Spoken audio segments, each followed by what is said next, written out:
এই ভিডিওটা করতে বাধ্য হলাম।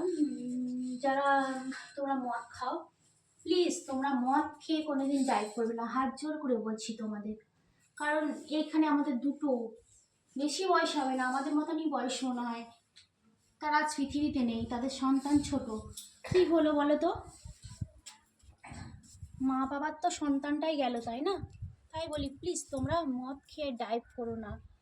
তার জন্য তোমরা হেলমেট পরো, বাইক চালাবার সময় হেলমেট পরো, হাত জোর করে বলছি। এই যে আজ মরে গেল, আমাদের এই নিয়ে দুটো ছেলের হলো জীবন গেল, বেশি বয়স নয় তারা।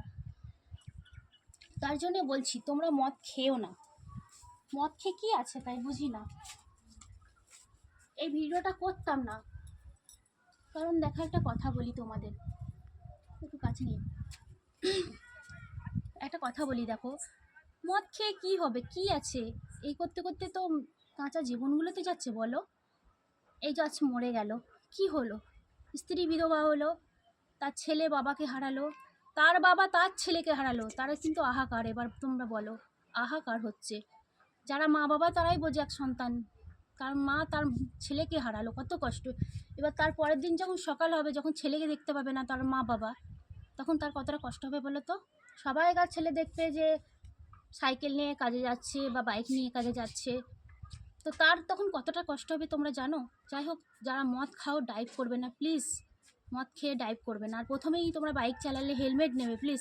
আজ সামনে যে অ্যাক্সিডেন্টটা আজকে হয়েছিল, আজকে হচ্ছে 14ই ডিসেম্বর, কালকে যাই হোক অ্যাক্সিডেন্টটা হয়েছে। অ্যাক্সিডেন্টটা যে ডাইভ করছিল সেও ড্রিঙ্ক করেছে, আর পেছনে যে ছিল সেও ড্রিঙ্ক করেছে। যাই হোক, সামনেরটা শুধু হেলমেট পরেছিল বলে বেঁচে গেছে। আজ তোমাদেরও ওই জন্য বলছি তোমরাও হেলমেট পরো, আর জীবনটা তো রক্ষা পেলো, তাই না? হেলমেটের জন্য তার জীবনটা রক্ষা পেলো, আর যে পেছনে ছিল সে কিন্তু রক্ষা পায়নি। কেন পায়নি তোমরা জানো? হেলমেট ছিল না বলে। তাই যতই টাকা দাম হোক তোমরা হেলমেটটা প্লিজ পরো, সবাই মিলে পরে হাত জোর করে। আমরাও চাই না পৃথিবীতে, তোমরা ছোট্ট জীবন, কিন্তু যেটুকু বাঁচবে সেটুকুন ভালো করে বাঁচো। যার মায়েদের যার ছেলে হারায় তারাই বোঝে একমাত্র কষ্ট। যতই তার ছেলে 10টা হোক 5টা হোক, সন্তান তো মায়ের কতটা কষ্ট হয় তোমরা জানো? পৃথিবীতে যারা চলে যায় তারা আর কি জানবে। আমারই নিজের মানে কি বলবো, ভাইজির শাশুড়ি, তার ছেলেটা বিষ খেয়ে মরে গেছে, এতটা কষ্ট পাচ্ছে। নিজের ছেলের বিয়ে হচ্ছে, বিয়েতে মন নেই, সে তার ছেলের দিকেই পড়ে আছে। কেন? আমার ছেলেটা যদি আজ থাকতো, আনন্দ করতো দাদার সাথে। নিজেদের জীবন যারা আত্মহত্যা করে তারাও ভুল কাজ করে, কারণ আত্মহত্যা করাও একটা পাপ। কিন্তু কী করে, মানুষের কষ্ট যখন হয় আমরা তো সেটাও বুঝি না তার কতটা কষ্ট হয়, এই জন্য আত্মহত্যা করে। আর যেটার জন্য হচ্ছে, প্লিজ তোমরা মদ খেও না, তোমাদের হাত জোর করে বলছি, মদ খেও না।